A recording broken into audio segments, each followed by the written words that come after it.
초막절은 우리가 아는 것처럼 7월 15일서부터 일주일 동안 이렇게 초막을 짓는데, 그 이스라엘 백성의 그 절기를 잘 살펴보면은 그 7월 1일 날이 나팔절이라고 그래요. 나팔절. 나팔을 왜 부느냐? 이제 대속의, 하나님의 놀라우신 대속의 은혜가 있으니 우리 죄를 하나님 앞에 회개하고 하나님 앞에 새롭게 되기 위해서 나팔절을 분다는 거예요. 그러니까 이거는 이제 새해의 시작을 알리는 의미도 된다는 거예요. 그리고 7월 1일 날 나팔을 불고 7월 10일에 대속죄일이에요. 하나님 앞에 온전하게 우리의 죄를, 잘못을 고백하고 주님의 용서받는 은혜입니다. 그리고 나서 5일 뒤에다가 초막절이 시작돼요. 여러분, 대속죄일이, 제가 얘기했죠? 이스라엘 백성들이 대속죄일에는 뭐를 한다고 그랬어요? 혹시 기억나는 사람 있어요? 1년에 한 번 하는 거 있잖아요. 뭐예요? 이렇게 질문하면 내가 민망하니까 제가 말씀드릴게요. 금식이라요, 금식. 1년에 한 번 하는 게 대속죄를 한다고 그랬잖아요. 하나님 앞에 회개하는 마음으로. 다른 때는 금식 안 해도 되니까 하나님 앞에 회개하는 마음으로 금식해야 돼요. 그러니까 7월 1일 날 1일에서 10일 동안에는 하나님 앞에 우리의 죄를 회개합시다. 고백합시다. 전적으로. 그래서 나팔절을 불면서 모든 이스라엘 백성이 하나님의 놀라우신 은혜를 기억하면서 죄를 고백해야 돼요. 이 대속죄일은 어디서부터 연유하냐면, 여러분, 모세가 광야에서 시내산에 올라갔죠. 시내산에서 뭘 받아왔어요? 뭘 받았죠? 십계명을 받았죠. 근데 처음에 탁 받고 내려왔더니 어떻게 했어요? 이스라엘 백성이. 아니, 금송아지를 만들었잖아요. 화가 나가지고 다 깨뜨렸잖아요. 그래서 두 번째 하나님께 시내산에 올라가서 40일 동안 하나님에 있다가 십계명을 받았는데, 그 내려온 날이 대속죄일이라는 거예요. 왜요? 하나님이 우리를 용서해 줬다는 거예요. 그러니까 하나님이 주신 말씀 우리가 어겨서 우상 숭배해서 하나님 앞에 진짜 벌 받아서 죽을 만한데, 하나님은 재차 하나님의 말씀을 주신 거예요. 그 날을 기억하며 하나님이 우리를 용서하시고 우리를 붙들어 주시고 우리를 구원하신 날을 기억하기 위해서 대속죄를 하는 거예요. 근데 이게 시간이 흐르면서 아주 형식적으로 바뀌어요. 하나님 앞에 진정으로 회개하지 않아요. 제가 자료를 찾아보니까 이 7월 1일 날, 그러니까 우리는 이제 7월 달이 여름이지만 그들에게는 이 가을로 접어드는 거예요. 가을 절기가 시작되는 것이 7월 1일부터 나팔절부터 쭉 이어져 가거든요. 그래서 초막절은 우리가 추수감사절이라고 하죠. 수장절이라고 하고, 그죠? 그런데 그 7월이 아니고 그 6월서부터 6월 1일부터 시작되는 것이 또 있어요. 그게 뭐냐면 6월 1일부터 대속죄일까지 며칠간이죠? 6월 달 한 달 30일, 그리고 7월 10일이니까 10일, 30 더하기 10은 몇이죠? 40일이죠. 40일 동안에 이스라엘 백성이 꼭 해야 되는 게 있어요. 6월 한 달 동안에는 30일, 또 7월에는 10일 이렇게 나누어서 하는데, 30일 동안에 뭘 하냐? 자기가 누군가에게 잘못하면 용서를 빌고, 누군가 나한테 잘못하면은 내가 그 용서를 받는 작업을 해요. 한 달 동안. 왠지 아세요? 7월 10일 날 대속죄일에 하나님 앞에 진정한 용서를 받기 위해서 첫 번째로는 사람과 사람 가운데 죄를 졌던 것을 용서하는 달이 6월 달이에요. 내가 누군가 죄를 졌잖아요? 그럼 날 용서해달라고 얘기해야 돼요. 누군가 나한테 죄를 졌잖아요? 그럼 용서해달라고 하는. 그래서 6월 한 달 동안에는 이 중심으로 용서를 합니다. 그리고 30일 그렇게 지나고 나서 7월 1일서부터 10일까지 어떻게 해요? 하나님 앞에 전적으로 회개해요. 한 해를 돌아보면서 내가 하나님 앞에 잘못된 거 있잖아요. 낱낱이 기억해서 하나님 앞에 고백합니다. 죄를 졌어도 용서하시는 그 하나님, 그래서 그 하나님 앞에 10일 동안 우리 자신의 하나님 앞에 잘못된 것을 회개하며, 그래서 대속죄일에 전체를 하나님께 이렇게 올려드려요. 그게 40일 동안 이루어지는 거예요. 이스라엘 백성이 갖고 있는 절기가 그냥 되는 절기가 아니에요. 근데 이게 나중에 이게 형식화돼 가지고 제대로 지켜지진 않아요. 그게 문제죠. 근데 오늘 본문은 초막절에서 일어났던 거 아닙니까? 여러분, 초막절에서 반드시 해야 되는 게, 일주일 동안 해야 되는 게, 제가 뭐라고 그랬어요? 황금 주전자를 제사장이 가지고 어디 간다 그랬어요? 실로암 모세가 가지고 그걸 떠가지고, 근데 이 백성들이 이렇게 따라가. 아침마다 제사장이 황금 주전자를 가지고 실로암 못에서 그 물을 떠가지고 이게 아주 긴 행렬로 간다고요. 그래서 다시금 제단에 와가지고 그 제단에 묵으면서 하나님께서 우리에게 이스라엘 백성이 광야 40년 동안 반석에서 물을 내시는 하나님의 그 특별한 은혜를 간구하며 초막절을 지내요. 그때 주님께서 초막절 끝나는 날 뭐라고 그랬어요? 기억하시죠? 누구든지 목마르고는 내게로 와서 마시라. 나를 믿는 자는 성경의 이름과 같이 그 배에서 무슨 강이 흘러넘치나? 생수의 강이. 그러니까 그 일주일 동안 실로암 못에 가가지고 물을 떠서 제단에 부를 때에 하나님은 우리의 생명입니다, 생명수입니다는 상징하는데, 예수님 그걸 마지막 날 내가 그 생수의 강이다, 나를 믿으면 너희들 마음속에 생명의 역사가 일어난다, 아주 강하게 선포를 합니다. 그러니까 이 백성들은 굉장히 은혜를 받지만 종교 지도자들은 싫어하죠. 왜요? 아니 자기가 하나님도 아닌데 왜 그렇게 얘기하지? 그죠? 그러니까 어떻게 하든지 예수를 넘어뜨리려고 하는. 그래서 일주일이 다 지났어요. 그 지나고 그 다음날 어떤 일이 있다고 그랬어요? 서기관과 바리새인이 누굴 데리고 왔어요? 가늠하다 잡힌 그 여인을 데리고 왔다고 그러죠. 그죠? 그래서 예수님께 물었죠. 아니 율법에는 이런 여자를 보면은 돌로 쳐 죽이라 하는데 당신은 어떻게 할 것인가? 말해보시라고. 그러면 돌로 치라고 하는 것도 말 못하고 돌로 치지 말라고 해도 다 올무에 걸려요. 그러니까 서기관과 바리새인은 예수를 어떻게 하든지 잡아 넣으려고 공경에 빠뜨리는데, 예수님께서 기가 막힌 말씀하시죠. 뭐라 그랬어요? 너희 중에 죄 없는 자가 먼저 돌로 치라. 이게 뭐예요? 돌로 치라는 겁니까? 말라는 겁니까? 근데 그 말씀이 그들 마음속에 감동을 일으켜요. 양심에. 왜요?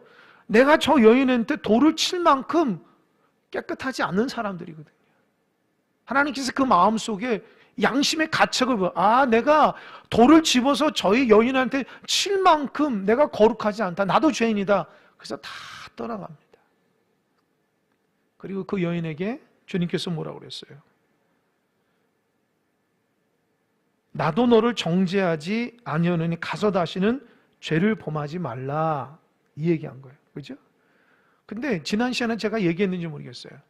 이 초막절 끝날에, 그 다음 날에 무슨 행사를 하냐? 여러분 지금 제사장의 뜰에서 물을 떠가지고 제단에 올리는 행사를 하는데, 왜 그 다음 날은 어떤 행사를 하냐면, 그 제사장의 뜰에서 어디로 이동하냐면 여인의 뜰로 이동합니다. 여러분 성전이 뜰이 여러 개 있는 거 아시죠? 아시죠? 제사장의 뜰, 또 무슨 뜰이 있어요? 유대인의 뜰, 이방인의 뜰이 있다고요. 여인의 뜰, 이방인의 뜰이 있다고요. 그러니까 이 제사장의 뜰에서 여인의 뜰로 이동해서 뭐를 하냐? 밤새도록 올라이트를 하는 거예요. 그래서 여인의 뜰이 내 귀퉁이에 큰 횃불을 이렇게 밝히는데, 그 횃불이 뭐냐? 미시나라는 그 책에 보면은 그 횃불이 금으로 다 만들었다는 거예요. 그리고 거기에다 기름을 붓고 심지를 뭐하냐? 제사장의 옷을 가지고 심지를 만들어요. 거룩한 제사장의 옷을 가지고 심지를 만들어서 밤새도록 불을 밝혀가지고 그 여인의 뜰에서 뭐를 하냐? 춤추고 노래하는 거예요. 왜요? 하나님께서 우리를 용서해 주시고 하나님께서 우리를 구원해 주신 것은 감격함으로 춤을 춰요. 그리고 그 밤새도록 추는데 이때는 이 얌전한 랍비들이나 경건한 서기관들도 다 나와서 노래하고 춤을 춰요. 완전히 축제가 일어납니다. 그러니까 그 행사가 끝나고 나서 그 아침에 주님께서는 감난산에 기도하고 오셨는데 제사장들은 그 밤새도록 하나님 앞에 찬양하고 경배하고 했는데 그 아침에 가늠하다 잡힌 여인을 데리고 온 거예요. 그리고 예수를 골탕 먹이려고 온 거예요. 또 한 가지 여러분 제가 말하는 건 배경을 잘 알아야 돼요. 이 배경을 모르면 성경이 무슨 말인지 모른다고. 그래서 잘 체크하셔서 이 말씀 읽을 때마다 기억하셔야 돼요.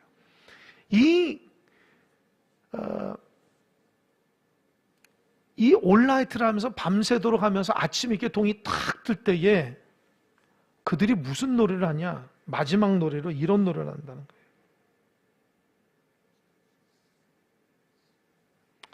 하나님께서 우리들을 용서하셨다는 그 의미를 가지고 이렇게 해요. 젊을 때에 죄를 사함 받는 자는 복이 있을지어다. 죄를 지었지만 이제 사함을 받는 자는 복이 있을지어다.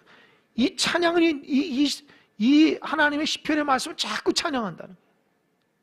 죄를 지었지만 하나님 앞에 용서받는 사람은 복이 있다라고 해서 그 동이 무려 밤새도 올라이트하고 거기서 마지막 하나님 앞에 우리를 용서하신 하나님께 이렇게 영광 돌리는 거예요.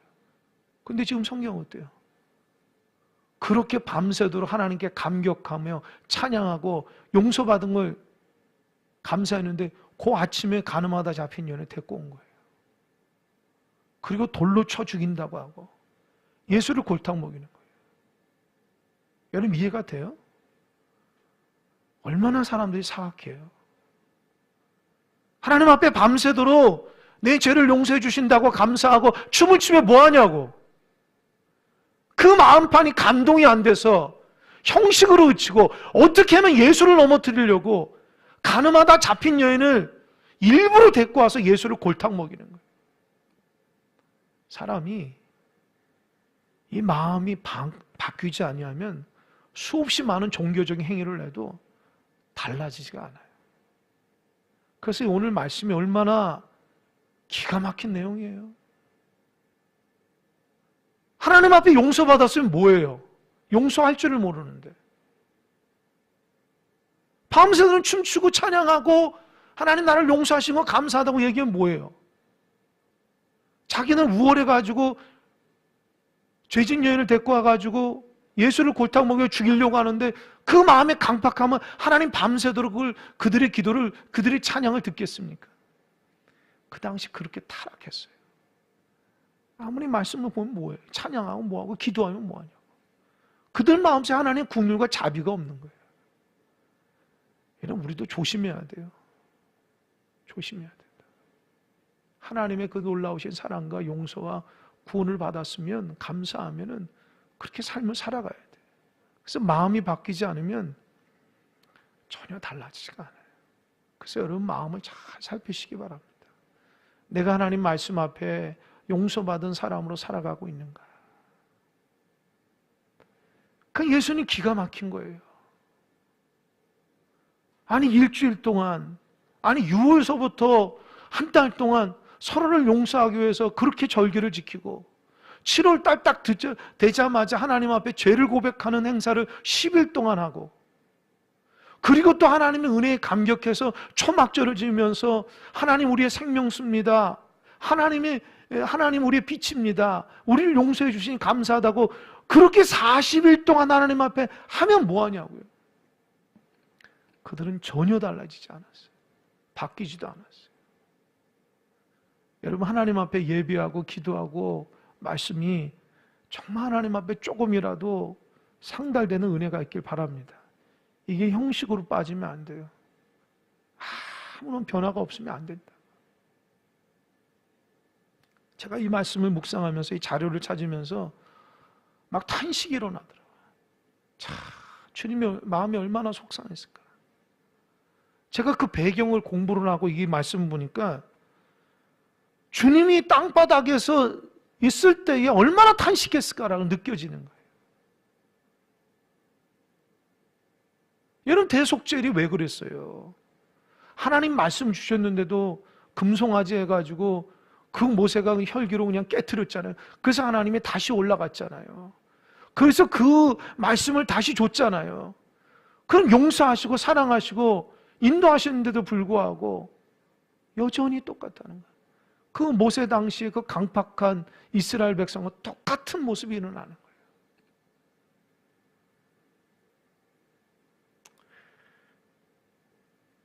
그러면서 오늘 12절 보니까 뭐라고 그랬어요? 12절 한번 읽어보겠습니다. 12절 시작. 예수께서 또 말씀하여 이르시되 나는 세상의 빛이니 나를 따르는 자는 어디에 다니지 아니하고 어둠에 다니자고. 무슨 빛을 얻으리라? 여러분, 주님께서 이 말씀이 그냥 말하는 게 아니라니까요. 주님 눈에는 다 어두워. 한 가지, 왜요? 죄를 용서받은 사람인데 그 하나님의 은혜를 다 잊어버리고 어두워지니까 정죄하기 시작하는 거예요. 그래서 주님의 빛이라, 나는 생명의 빛이, 나는 세상의 빛이라는 말이 뭐예요? 나는 너희를 어두움에서 용서했다는 거예요. 할렐루야? 할렐루야? 주님은 세상의 빛이에요. 죄 많은 우리를 비추어서 우리를 깨끗이 했다고요.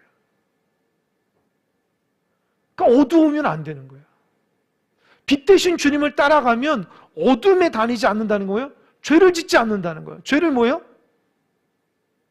정죄하지 않는다는 거예요. 이 밤새도록 그 불을 피우잖아요. 촛대에다가. 그게 그들 비칠 때 그것이 그들에게는 하나님의 빛이 비친다고 생각하는 거예요. 그래서 너무 좋은 거예요.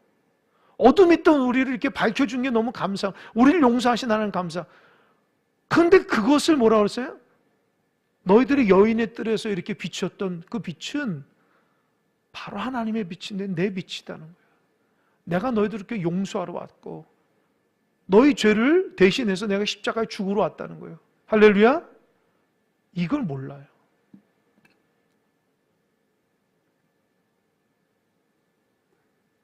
그러니까 이 말이 얼마나 주님께서 답답한지 아시겠죠?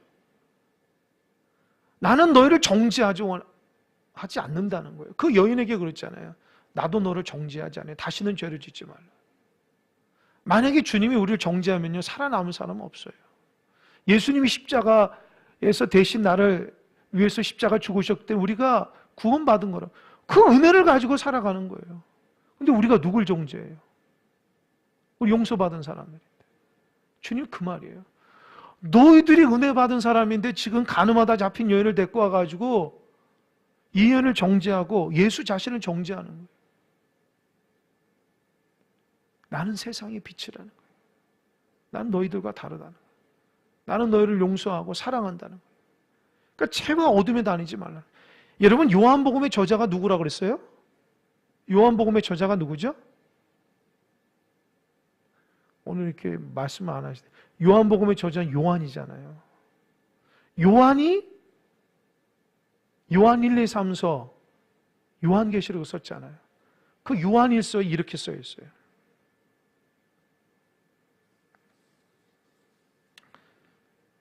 요한일서 2장 7절에 10절 한번 봅시다. 이거 딱 잡고 요한일서 2장 7절에서 10절 한번 읽어봅시다. 오늘 이 말씀이 지금 이 12절의 말씀이 요한일서 2장 7절에서 10절에 있는 마음이 그대로 표현됐어요. 한번 7절에서 10절 한번 읽어보겠습니다. 11절 시작. 사랑하는 자들아, 내가 새 계명을 너희에게 쓰는 것이 아니라 너희가 처음부터 가진 옛 계명이니 옛 계명은 너희가 들은 바 말씀이거니와 다시 내가 너희에게 새 계명을 쓰노니 그에게와 너희에게도 참된 것이라. 이는 어둠이 지나가고 참빛이 벌써 비침이니라. 9절 빛 가운데 있다 하면서 그 형제를 미워하는 자는 지금까지 어둠에 있는 자요? 어둠에 있는 자요. 그의 형제를 사랑하는 자는 빛 가운데 거하여 자기 속에 거리낌이 없으나 그의 형제를 미워하는 자는 어디에 있고요? 어둠에 있고 또 어둠에 행하며 갈 곳을 알지 못하나니 이는 그 어둠이 그의 눈을 어떻게 했다고요? 멀게 한 거예요. 지금 주님께서 말씀하고 있는 나는 빛이고 너희는 어둠이란 말이 알겠죠? 이게 뭐예요? 사랑하고 용서하는 자는 빛이지만 사랑하고 용서하지 않는 자는 어둠이라는 거예요. 하나님의 사랑을 받은 사람이 내가 사랑하고 용서하지 않으면 너희는 어둠에 있다는 거예요. 거짓말장이라는 거예요. 주님을 사랑한다 하면서 남을 정죄하고 사랑하지 않으면 그건 어둠이라는 거예요. 그 요한 1서의 2장에 있는 말씀이 지금 요한복음 8장 14절 나는 세상의 빛이다. 나를 따르는 자는 어둠에 다니지 않고 생명의 빛은 이 말씀을 묵상해서 요한일서 그걸 쓴 거예요. 여러분 예수님 빛이라 하면은 어떤 생각이에요? 그냥 환하게 나를 비춰주는 것처럼 생각하십니까? 다른 말로 뭐냐? 사랑한다는 거예요. 용서한다는 거예요. 예수님은 용서고 사랑이라는 거예요. 그러니 예수를 따르는 사람은 어떻게 해요? 사랑하고 용서. 그래서 사랑하고 용서하지 않은 사람은 어둠에 있는 거예요. 여러분 자신을 살피시기 바랍니다. 내가 어둠에 있는지 빛에 있는지. 그러니 이 말씀을 들으면 좀 깨달아야 되는데 종교 지도자들이 이해가 안 돼. 13절 바리새인들이 이르되 내가 너를 위하여 증언하니 내 증언은 참되지 않냐. 아니 너가 너를 위해서 증언하는 게 무슨 참되냐. 아니 너가 너 위해서 얘기하는데 이 바리새인들은 어떻게 하든 예수를 넘어뜨리기 위해서 꼬투리를 잡는 그 말씀의 은혜가 안 되는 거야. 예수님의 세상의 빛이라 하면은 아멘 하면 되는데 꼴보기 싫은 거예요. 그 무슨 빛이야? 네가 너 스스로를 얘기하는데 이게 정지하게. 그러니까 예수님 뭐라고 그래요? 14절 예수께서 대답하여 이르시되 내가 나를 위하여 증언하여도 내 증언이 어떻게 해요? 참되니 나는 내가 어디서 오며 어디로 가는 것을 알거니와 너희는 내가 어디서 오며 어디로 가는 것을 알지 못한다. 예수님이 이렇게 증거하는 것은 분명한 목적과 하나님으로부터 나왔기 때문에 분명하게 얘기한다는 거예요. 너희들은 어디서 와서 어디 갈지 모르지만 나는 어디서 하나님으로부터 와서 하나님께 가는 사람이기 때문에 거짓말하는 거 정확하게 얘기해요. 그 말은 뭐예요? 생명의 빛이라는 말은 깊이 있게 얘기하면 내가 너희들 위해서 죽는다는 거예요. 나는 하나님의 은혜로 왔다가 너희를 위해서 십자가에 달려 죽는 그 말은 내가 너희를 사랑한다는 말을 들어도 무슨 말인지 몰라. 어리석은 사람은 무슨 말인지 몰라. 그러면서 15절 너희는 육체를 따라 판단하나 나는 아무도 판단하지 아니한다.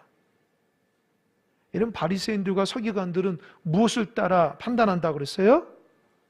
육체. 그러니까 보이는 것대로만 판단하는 거예요. 근데 예수님은 어떻게 해요? 아무도 판단하지 않아. 꼭 마음속에 기억하세요. 예수님 판단하지 않아요. 예수님 만약 우리를 판단하잖아요. 우리는 다 죽는 거예요. 그러니까 우리는 누구를 판단하면 안 돼. 그러니까 예수님은 서기관과 바리새인 너희들은 육체를 따라 판단한다는 거예요. 정죄한다는 거예요. 그 여인을 죄를 졌기 때문에 육체 좋아하지만 예수님은 그 여인의 죄마저도 정죄하지 않고 그를 살린다는 거예요. 여러분 살리신 하나님의 은혜가 있습니다. 그래서 여러분 예수 믿는 사람 살리는 거예요. 살리는 거예요. 죽어가는 것을 살려야 돼요. 어떻게 하든지 살려야 돼. 어떻게 하든지. 제가 얘기했잖아요. 전에 있던 교회 권사님은 그 특기가 뭐냐? 죽은 식물 살리는 거. 하여튼 그 권사님 집에만 들어가면 죽었던 것이 다 살아나요.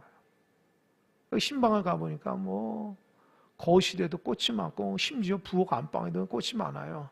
그 이후에 보니까 사람들이 다 갖다 준대요. 키우다가 다 죽은 것들을 갖다 준대. 그러니까 그 권사님 아주 열심히 살리는. 그 어떻게 살리나 보니까 그 권사님 저에게 간증한.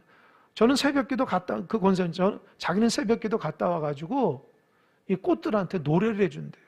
야 이쁘다 하면서 자꾸 칭찬하고 꽃에 물을 주면서 이렇게 입을 닦아주면서도 자식 마냥 그렇게 자꾸 칭찬해주고 얘기해준다는 거예요. 좋은 소리를 해줄 때. 그게 꽃이 살아난다는 거예요. 혹시 여러분 그런 분 있어요? 그런 분 있으면 우리가 저 사람은 정신이 나갔네. 그렇게 얘기하죠. 근데 제가 그거 느낀 거예요. 어떻게 해서 그 식물을 살리는 그 권사님 마음이 그 식물을 사람 대하듯이 그렇게 사랑해 주니까 그 꽃이 막 살아나는 거예요. 예수님이 우리를 향해서도 그렇다는 거예요. 우리도 마찬가지예요. 생명을 살리는 사람이 돼야 돼요. 생명을 살리는. 주님의 은혜를 받은 사람이 생명을 살려야 돼요. 아무도 판단하지 않는다는 거 꼭 마음속에 기억하세요. 그리고 16절, 만일 내가 판단하여도 내 판단이 참되니 이는 내가 혼자 있는 것이 아니요 나를 보내시니까 나와 함께 계심이라. 만약에 주님이 누구를 판단한다 그러면 그 판단은 나로부터 아니라 하나님으로부터 오는 판단이기 때문에 정확하다는 거예요. 사람은 그냥 육체로 자기 느낌으로 생각으로 판단하지만 예수님은 하늘로부터 오는 주님의 말씀을 붙들고 분별하고 판단한다는 거예요. 그러니까 여러분 말씀대로 살아가야 돼요. 내 생각과 내 어떤 좋고 나쁨에 대한 거 기준을 가면 판단이 틀릴 수가 있죠. 그래서 주님께서 계속해서 나는 하나님으로부터 왔고 하나님과 하나라는 건 강조합니다. 17절, 너희 율법에도 두 사람의 증언이 참되다 기록되었으니, 그죠? 신명기 19장 17장에서 뭐라고 그랬어요? 너희들 무슨 증거를 하려면 두세 사람의 증인이 있어야 되는데 최소한 두 사람이 있어야 돼. 근데 두 사람을 예수님 어떻게 하냐? 18절, 내가 나를 위해서 증언하는 자가 되고 나를 보내신 아버지도 나를 위해 증언한다. 내가 나를 증언하고 나를 보내신 하나님을 증언할 때 두 분이지 않냐? 합당하다는 거예요. 그러니까 이 말은 예수님이 하늘로부터 온 하나님의 아들이라는 거예요. 구원자라는 것을 상징적으로 얘기하는데 종교 지도는 이런 말을 해도 뭔지 몰라요. 왜요? 육체로 판단하는 사람들이 어떻게 예수님을 분명하게 구원자로 알겠습니까? 그러니까 19절에 이에 그들이 묻되 내 아버지가 어디 있느냐? 이게 무슨 말이야? 너는 나사렛 요셉의 아들 아니냐? 너희 아버지가 어디 있냐? 이 사람들은 육체적인 아버지를 얘기하는 거예요. 하나님은 예수님은 하늘에 계신 아버지를 얘기하는데 관점이 틀려요. 19절 이에 그들이 묻되 내 아버지가 어디 있느냐? 예수께서 대답하시되 너희는 나를 알지 못하고 내 아버지도 알지 못한도다. 나를 알았다면은 내 아버지도 알았으리라. 그러니까 너희들이 정말 하나님의 말씀을 붙들고 분별함으로써 백성들을 가르치는 서기관이고 바리새인이라면은 진짜 하나님의 뜻을 알아야지. 하나님 뜻을 알면 예수 자신을 알 텐데 하나님의 뜻을 보지 못하고 그러니까 예수도 모르는 거예요. 왜요? 이 사람들은 육체로 판단하는 사람이기 때문에 영적으로 판단하거나 말씀대로 판단을 자기 호불호가 있는 사람이기 때문에 그래요. 이것이 우리에게 주는 교훈이 큽니다. 여러분 하나님의 말씀의 근거로 살아가는 여러분 되시길 바랍니다. 말씀을 알 때 그 말씀이 여러분 삶 가운데 적용이 돼야 되고 삶에 변화가 일어나야 돼요. 말씀이 나의 자랑이 된다든지 말씀이 내가 남보다 더 우월해진다는 것을 갖고 있으면 아무 소용이 없어요. 말씀이 나를 변화시켜서 하나님의 놀라운 은혜 가운데 살아가기 위해서 말씀이 있는 거예요. 할렐루야. 그러니까 여러분이 말씀이 여러분의 삶을 살려야 돼요. 그리고 남도 살릴 수 있어야 돼요. 할렐루야. 이 말씀이 우리를 살려야 된다. 그래서 제가 늘 하나님 앞에 기도하는 것 중에 하나가 뭐냐면 하나님 이 단에서 말씀을 전할 때마다 생명을 살리는 은혜가 있게 해달라고 기도해요. 여러분 모르겠지만 제가 그거 놓고 얼마나 기도하는지 몰라요. 그래서 그 말씀대로 듣는 길을 우리 성도들에게 열어주시고 저도 말씀의 눈을 밝혀서 하나님의 분명한 뜻을 깨닫게 해달라. 그냥 내가 좋아하는 말씀이 되면 안 돼. 하나님이 원하시는 말씀이 그 말씀에 내 자신을 이렇게 내어놓고 그 말씀을 변화되는 말씀이 돼야지. 말씀 아무리 많이 알면 뭐하냐고. 내 삶이 변화가 안 되면 그 말씀이 나를 달려지게 안 돼. 그래서 여러분 순수하고 깨끗한 말씀으로 마음으로 말씀을 보시기 바랍니다. 그리고 그 말씀이 있으면 여러분의 변화된 일을 살피세요. 올 한해 내 믿음대로 될지어다 말씀. 내 마음에 믿음이 있는지 살펴보세요. 그냥 믿음 그냥 뭐 좋지 이런 정도가 아니라 진짜 말씀 앞에 반응해야 돼요. 그 순수함을 잃어버리기 시작하면은 오늘 말씀처럼 아무리 초막절을 하면서 하나님 우리의 생수고 우리 살리시고 하나님 우리 용서했다가 아무리 춤을 추면 뭐예요? 여전히 정죄하는 마음이 있는데 그러니까 예수님이 그걸 용납을 참 바라면서 안타까운 거죠. 그리고 20절에 보니까 이 말씀은 성전에서 가르치실 때에 헌금함 앞에서 하셨으나 잡는 사람이 없으니 이는 그의 때가 아직 이르지 아니하였습니다. 그러니까 예수님께서 하시는 모든 사역이 하나님께서 예수 그리스도를 이 땅에 보내 십자가에 달리게 되어서 우리를 구원하기 위한데 아직 그 십자가를 달리기 때가 안 됐기 때문에 하나님께서 예수님을 그런 말씀의 사역 가운데서도 예수님을 죽이려고 하는 그 무리로부터 지켜준 거예요. 때가 되면 십자가 달리는 거죠. 그러니까 이 말씀 속에서 하나님 붙들을 우리도 마찬가지예요. 하나님의 은혜와 때 가운데 살아가는 거예요. 내 마음대로 되는 게 아니라고. 하나님의 은혜가 있어 나를 이끄시고 역사하시는 그 하나님의 은혜의 때 가운데 우리 순종하며 살아가야지. 내가 이거 하고 싶고 저거 하고 싶고 그게 중요한 게 아니야. 하나님께서 우리를 향해서 무엇을 하시는지를 잘 깨닫는 은혜가 있길 바랍니다. 여러분 오늘 말씀을 통해서 뭘 깨닫습니까? 첫 번째, 강박하지 말자는 거예요. 두 번째, 우리는 하나님의 용서받은 사람이라는 거예요. 그러니까 빛 가운데 거해야 돼요. 그래서 그 빛 가운데 사랑하고 섬기는 사람이 돼야 돼요. 그렇지 않으면 거짓말장애가 되고 어둠에 있는 거예요. 여러분 이건 성격을 얘기하는 게 아니에요. 하나님 말씀 따라 살아가는 거예요. 여러분이 지금 어두운지 빛이 있는지는 여러분 무슨 뭐 기도를 많이 하고 말씀을 많이 해서 빛이 비치는 게 아니에요, 여러분. 내가 주님의 그 용서하심 받아서 그 용서한 대로 살아가는 은혜가 있을 때 그게 빛이라고요. 그렇지 않으면 어둠이라는 거예요. 내가 아무리 말씀을 보고 기도를 많이 하면 뭐 하는 거예요? 내 마음속에 하나님의 용서와 사랑이 없으면 여전히 어두운 거예요. 그러니까 빛과 어둠이 그냥 여러분 생각할 때 그런 기준이 아니라 하나님의 기준은 너가 사랑하고 있는가? 용서함으로 살아가고 있는가? 그거라는 거예요, 그거. 그러니까 절대 어두우면 안 돼요. 나도 모르는 사이에 마음이 어두워지기 시작하면 내가 빛 대신 주님이 보이지가 않아요. 그래서 오늘 말씀을 통해서 하나님, 내가 어둠에 거하지 않고 빛 대신 주님의 사랑 안에 거할 수 있도록 위해서 기도해야 돼요. 그리고 세 번째는 분명하게 예수님을 알아야 돼요. 내가 믿는 예수님이 어떤 분인지. 이 종교적으로 알면 안 돼. 진짜 인격적으로 주님을 알 수 있는 은혜가 있길 바랍니다. 여러분 새해가 밝았습니다. 1월 중순인데 우리의 신앙이 얼마나 주님과의 그 관계가 깊어지는지 모르겠어요. 제가 계속 기도합니다. 하나님 우리 성도님들 변화되고 새로워지고 달라지는 은혜가 조금이라도 있게 해달라고. 과거에 묶여진 게으름과 나태함이 또 나의 무감각함이 작년에 있던 것이 이어지면 안 돼요. 또 새로워지고 달라지고 변화되는 그런 은혜로 주의 사랑 가운데 세워져서 하나님 앞에 모두 다 믿음으로 승리하는 주님의 귀한 종들이 되기를 주님의 간절히 축원합니다. 기도하겠습니다.